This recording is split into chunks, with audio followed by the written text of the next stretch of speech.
किसी भी तरीके से कहीं भी किसी भी अवस्था में है तो भूल जाएं कि मुझे नहाना है, मुझे साफ करना है, मुझे पूजा करना है, कुछ भी नहीं। बस ये याद रखें, क्योंकि आप माँ के पुत्र हैं, तो माँ अपने पुत्रों को किसी भी तरीके से उनको ग्रहण करती हैं, क्योंकि माँ जो होती है वो अपने बच्चों से बहुत प्यार करती हैं, जैसे कि आप लोग अपने बच्चों से प्यार करते हैं। जैसे आप लोगों ने देखा होगा कि जब आपके बच्चे छोटे थे तो आपके शरीर पे पेशाब कर देते थे, कुछ भी कर देते, तो आपने कभी अपने बच्चों को फेंका नहीं है। और जब जब बच्चे ने माँ कह के पुकारा है तो आप उनके पास गई हैं, आपने उनको देखा है। तो इसी तरह हमारी ये माँ भी है। और जब भी ऋतुएं चेंज होती हैं तो माँ हमें आती हैं, बताती हैं कि आप हमारे साथ याद करने का एक मौका देती हैं। तो ये मौका आज के इस पावन पर्व पे है। तो मैं आप सब लोगों को सबसे पहले तो इस नव वर्ष की, क्योंकि चैत्र का मास है ये आज के दिन, हिंदू रिवाज से नव वर्ष का भी दिन है, सबसे सबको मैं बधाई देता हूँ। तो आइए हम इस पावन दिवस पे किस तरह से साधना करते हैं उसका एक छोटा सा विवरण पहले दे देता हूँ। हम माँ के स्वरूप को पहले वर्णित करेंगे। माँ के स्वरूप के बाद हम अपनी एक साधना शिविर में, जहाँ की आप सब लोगों को कुछ नहीं करना, केवल आंखें बंद करके जैसा मैं बोलता जाऊंगा उस तरह से उसको केवल सुनना है।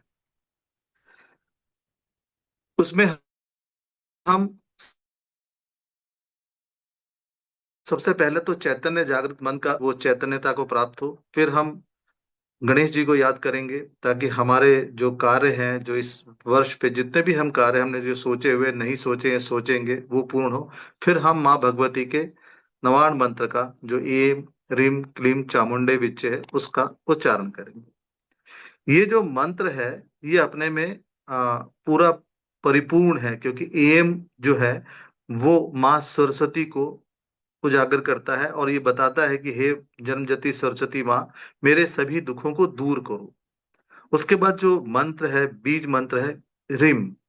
ह्रीम जो है वो शिव युक्ति जननी आद्य शक्ति माँ का उच्चारण है, जो कहते हैं कि हमें, हे महालक्ष्मी, मेरे सभी दुखों को दूर करो। तीसरा है क्लिम। क्लिम है जो हमें राजयोग देने वाली, हमारे जितने भी शत्रु हैं उनको दूर हटा के हमारे सभी दुखों को दूर करने वाले, क्योंकि दुख भी हमारे शत्रु हैं। तो ये राज राजेश्वरी योग माया महाकाली का बीज मंत्र है। इसके बाद है चामुंडय विच्चे, जिसका मतलब होता है भगवती के जो एकाग्र शक्ति है वो हमारी रोम में रोम रोम में प्राण शक्ति के रूप में विराजमान हो। तो जब माँ हमारे पूरे शरीर में विराजमान होती है तो हमें कोई दुख करने की जरूरत ही नहीं। तो आइए माँ भगवती के इसी तरह से हम उच्चारण करें। और इससे पहले मैं आपको ये बताऊंगा कि माँ भगवती का जो पहला दिन है वो शैलपुत्री माँ देवी का है। शैलपुत्री देवी, इसको अगर हम अपनी दुर्लभ भाषा में करें तो एक मुद्रा आती है जिसको हम कहते हैं रूढ़ चक्र मुद्रा। तो ये मुद्रा किस तरह होती है, ये आप मेरे हाथों में देखें। ये जो पृथ्वी उंगली है, जो पृथ्वी उंगली है, इसको और अंगूठे को आपको मिलाना है। ये मुद्रा है कि ये मुद्रा, क्योंकि जो शैलपुत्री माँ है, इनको बताया जाता है कि शैलपुत्री माँ जो है वो हमारे मूलाधार चक्र को प्रेरित करती है। मूलाधार का मतलब क्या होता है कि बेसिकली हमारी जितनी भी बेसिक नीड्स हैं, जरूरतें हैं, उसको ये शैलपुत्री माँ, उनका जप करने से उनकी आपूर्ति करती हैं, उनका परिपूर्ण करती हैं। और ये भी कहा जाता है कि माँ शैलपुत्री जो हैं, उनका अगर हम नाम करें तो चंद्रमा से ग्रस्त जितने भी दोष होते हैं वो दूर हो जाते हैं। तो माँ शैलपुत्री का एक छोटा सा विवरण है कि माँ शैलपुत्री जो है वो हिमालय की पुत्री के रूप में जन्म लिया था। और इनका वाहन वृषभ है। वृषभ मतलब बैल है। इसलिए कभी कहीं पे आप किसी ग्रंथ में देखें कि इनका जो नाम है, देवी वृषारूढ़ा के नाम से भी जाना जाता है। इनके हाथ में त्रिशूल होता है और दूसरे हाथ में कमल है। ये हमारी देवी प्रथम दुर्गा हैं। इनको सती के नाम से भी जाना जाता है, क्योंकि इनके बारे में जो कथा प्रचलित है कि जब प्रजापति ने यज्ञ किया था तो सभी देवताओं को बुलाया था, लेकिन भगवान शंकर को नहीं बुलाया था। अब माँ ने देखा कि मेरे पति भगवान शिव को नहीं बुलाया गया है, तो उन्हें बुरा बुरा लगा, लेकिन उन्होंने अपने इस आचरण के, अपने पिता के इस आचरण को अ, अवहेलना करते हुए बोला कि पिता ने शायद पुत्री को नहीं बुलाया, तो मैं ऐसे ही चली जाती हूँ। लेकिन जब वहां गई तो वो सभी लोगों का हास्य प्रति लोग उन पर व्यंग करने लगे, उनके ऊपर उपहास करने लगे। वो इस चीज को सहन नहीं कर पाई, इतना अपमान को वो सहन नहीं कर पाई। इसलिए वो उन्होंने क्या करा कि अग्नि में ही भस्म हो गई। इस इस अग्नि ज्वाला से जो शैलपुत्री भस्म हो गई, तो इन्होंने दोबारा जो जन्म लिया वो शैलराज हिमालय की पुत्री के रूप में लिया, जिसको हम लोग आजकल शैलपुत्री कहते हैं, जो प्रथम देवी है। शैलपुत्री देवी के नाम से अगर हम उनका जिस दिन हम नाम करते हैं, तो ये कहे कि ये हमारे सभी दुख दर्दों को दूर करती हैं। और ये कहा जाता है कि जब शैलपुत्री देवी, तो ये हमारी जो जैसे मैंने कहा कि चंद्रमा, तो यानी कि हमारे इमोशनल दुखों से ये दूर करती हैं। तो आइए हम सबसे पहले अपने आंखें बंद कर लें और माँ शैलपुत्री का मन में भास करें, मन में उनको जागृत करें, मेरी आवाज को सुने, मेरी आवाज को समझें, और केवल अब आप मेरी आवाज को ही ध्यान में रखें। आप अपनी आंखें बंद करें, और अगर आप अपने हाथ से मुद्रा बना सकते हैं तो इस तरह की मुद्रा बना लें, नहीं बना सकते हैं तो कोई बात नहीं है। अब जिस मंत्र का मैं उच्चारण करने जा रहा हूं, वो मंत्र है आपके अंदर जागृता डालने वाला चैतन्य जागृत मंत्र। ओम। आप शांत बैठे हैं, आपके मन में, आपके रोम प्रतिरोम में जितने भी जो अवचेतन मन से बैठा हुआ है, उसको चैतन्य डालने के लिए मैं इन मंत्रों का जप कर रहा हूं। आप ध्यान दें। ओम ह्रीं मम प्राण दे रोम प्रतिरोम चैतन्य जागृह ह्रीं ओम नमः। ओम ह्रीं मम प्राण दे रोम प्रतिरोम चैतन्य जागृह ह्रीं ओम नमः। ओम ह्रीं मम प्राण दे रोम प्रतिरोम चैतन्य जागृह ह्रीं ओम नमः। ओम ह्रीं मम प्राण दे रोम प्रतिरोम चैतन्य जागृह ह्रीं ओम नमः। ओम ह्रीं मम प्राण दे रोम प्रतिरोम चैतन्य जागृह ह्रीं ओम नमः। ओम ह्रीं मम प्राण दे रोम प्रतिरोम चैतन्य जागृह ह्रीं ओम नमः। ओम ह्रीं मम प्राण दे रोम प्रतिरोम चैतन्य जागृह ह्रीं ओम नमः। ओम ह्रीं मम प्राण दे रोम प्रतिरोम चैतन्य जागृह ह्रीं ओम नमः। ओम ह्रीं मम प्राण दे रोम प्रतिरोम चैतन्य जागृह ह्रीं ओम नमः। ओम ह्रीं मम प्राण दे रोम प्रतिरोम चैतन्य जागृह ह्रीं ओम नमः। ओम ह्रीं मम प्राण दे रोम प्रतिरोम चैतन्य जागृह ह्रीं ओम नमः। ओम ह्रीं मम प्राण दे रोम प्रतिरोम चैतन्य जागृह ह्रीं ओम नमः। ओम ह्रीं मम प्राण दे रोम प्रतिरोम चैतन्य जागृह ह्रीं ओम नमः। ओम ह्रीं मम प्राण दे रोम प्रतिरोम चैतन्य जागृह ह्रीं ओम नमः। ओम ह्रीं मम प्राण दे रोम प्रतिरोम चैतन्य जागृह ह्रीं ओम नमः। ओम ह्रीं मम प्राण दे रोम प्रतिरोम चैतन्य जागृह ह्रीं ओम नमः।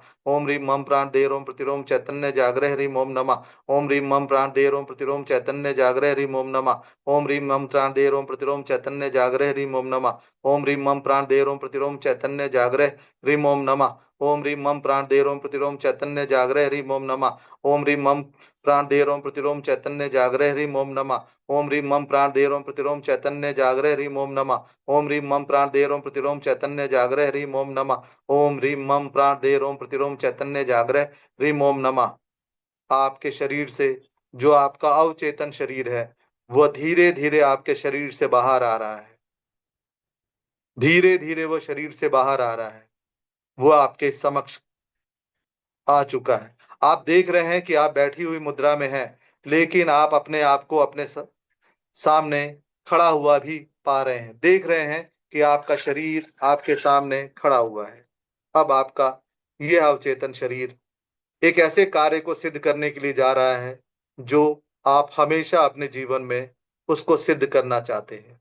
तो आइए हम सबसे पहले गणेश जी का स्मरण करते हैं, जो कि हमें हमारे देवी के इस आह्वान में सिद्धि प्रदान करें। ओम गम गणपतये सर्व कार्य सिद्धि कुरु कुरु स्वाहा। ओम गं गणपतये सर्व कार्य सिद्धि कुरु कुरु स्वाहा।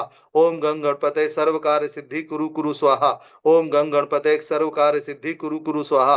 ओम गं गणपतये सर्व कार्य सिद्धि कुरु कुरु स्वाहा। ओम गं गणपतये सर्व कार्य सिद्धि कुरु कुरु स्वाहा। ओम गं गणपतये सर्व कार्य सिद्धि कुरु कुरु स्वाहा। ओम गं गणपतये सर्व कार्य सिद्धि कुरु कुरु स्वाहा। ओम गं गणपतये सर्व कार्य सिद्धि कुरु कुरु स्वाहा। ओम गं गणपतये सर्व कार्य सिद्धि कुरु कुरु स्वाहा। ओम गं गणपतये सर्व कार्य सिद्धि कुरु कुरु स्वाहा। ओम गं गणपतये सर्व कार्य सिद्धि कुरु कुरु स्वाहा। ओम गं गणपतये सर्व कार्य सिद्धि कुरु कुरु स्वाहा। ओम गं गणपतये सर्व कार्य सिद्धि कुरु कुरु स्वाहा। ओम गं गणपतये सर्व कार्य सिद्धि कुरु कुरु स्वाहा। ओम गं गणपतये सर्व कार्य सिद्धि कुरु कुरु स्वाहा। ओम गं गणपतये सर्व कार्य सिद्धि कुरु कुरु स्वाहा। ओम गं गणपतये सर्व कार्य सिद्धि कुरु कुरु स्वाहा। ओम गं गणपतये सर्व कार्य सिद्धि कुरु कुरु स्वाहा। ओम गं गणपतये सर्व कार्य सिद्धि कुरु कुरु स्वाहा। ओम गं गणपतये सर्व कार्य सिद्धि कुरु कुरु स्वाहा। ओम गं गणपतये सर्व कार्य सिद्धि कुरु कुरु स्वाहा। ओम गं गणपतये सर्व कार्य सिद्धि कुरु कुरु स्वाहा। ओम गं गणपतये सर्व कार्य सिद्धि कुरु कुरु स्वाहा। ओम गं गणपतये सर्व कार्य सिद्धि कुरु कुरु स्वाहा। ओम गं गणपतये सर्व कार्य सिद्धि कुरु कुरु स्वाहा। ओम गं गणपतये सर्व कार्य सिद्धि कुरु कुरु स्वाहा। ओम गं गणपतये सर्व कार्य सिद्धि कुरु कुरु स्वाहा। अब यह आपका अवचेतन मन धीरे धीरे ऊपर उठ रहा है, और ऊपर, और ऊपर, और ऊपर। ये मन अब आपका आपके घर से ऊपर उठ चुका है। ये मन आपके शहर से भी ऊपर उठ चुका है। ये जो अवचेतन शरीर है, ये धीरे धीरे ऊपर उठता जा रहा है, ऊपर उठता जा रहा है, ऊपर उठता जा रहा है। आप महसूस कर रहे हैं कि आप हल्के होते जा रहे हैं, हल्के होते जा रहे हैं, और ऊपर। आप नीचे से देखते हैं कि आपका शरीर नीचे है, और वो धीरे धीरे छोटा होता जा रहा है। आप धीरे धीरे, धीरे धीरे और ऊपर उठते जा रहे हैं, और ऊपर उठते जा रहे हैं, और ऊपर उठते जा रहे हैं, और ऊपर उठते जा रहे हैं, और ऊपर उठते जा रहे हैं, और ऊपर उठते जा रहे हैं, और ऊपर उठते जा रहे हैं। अब आप भूमंडल के क्षितिज पे पहुंच चुके हैं। मेरे एक दो तीन कहने में आप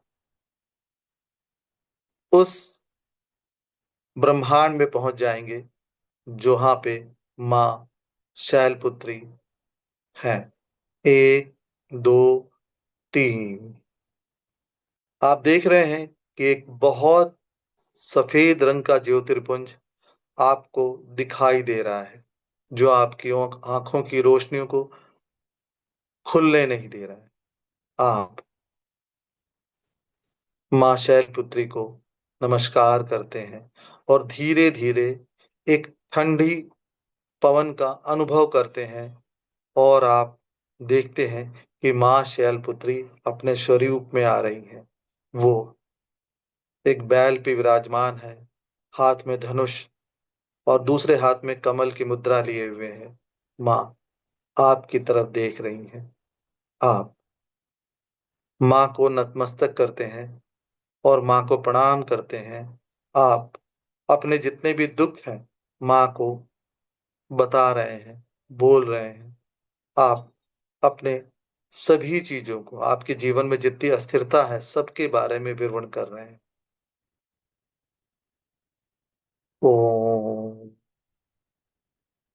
हम माँ को प्रसन्न करने के लिए माँ का ये मंत्र माँ के सामने उपस्थित कर रहे हैं। ऐं ह्रीं क्लीं चामुंडाय विच्चे। ऐं ह्रीं क्लीं चामुंडाय विच्चे। ऐं ह्रीं क्लीं चामुंडाय विच्चे। ऐं ह्रीं क्लीं चामुंडाय विच्चे। ऐं ह्रीं क्लीं चामुंडाय विच्चे। ऐं ह्रीं क्लीं चामुंडाय विच्चे। ऐं ह्रीं क्लीं चामुंडाय विच्चे। ऐं ह्रीं क्लीं चामुंडाय विच्चे। ऐं ह्रीं क्लीं चामुंडाय विच्चे। ऐं ह्रीं क्लीं चामुंडाय विच्चे। ऐं ह्रीं क्लीं चामुंडाय विच्चे। ऐं ह्रीं क्लीं चामुंडाय विच्चे। ऐं ह्रीं क्लीं चामुंडाय विच्चे। ऐं ह्रीं क्लीं चामुंडाय विच्चे। ऐं ह्रीं क्लीं चामुंडाय विच्चे। ऐं ह्रीं क्लीं चामुंडाय विच्चे। ऐं ह्रीं क्लीं चामुंडाय विच्चे। ऐं ह्रीं क्लीं चामुंडाय विच्चे। ऐं ह्रीं क्लीं चामुंडाय विच्चे।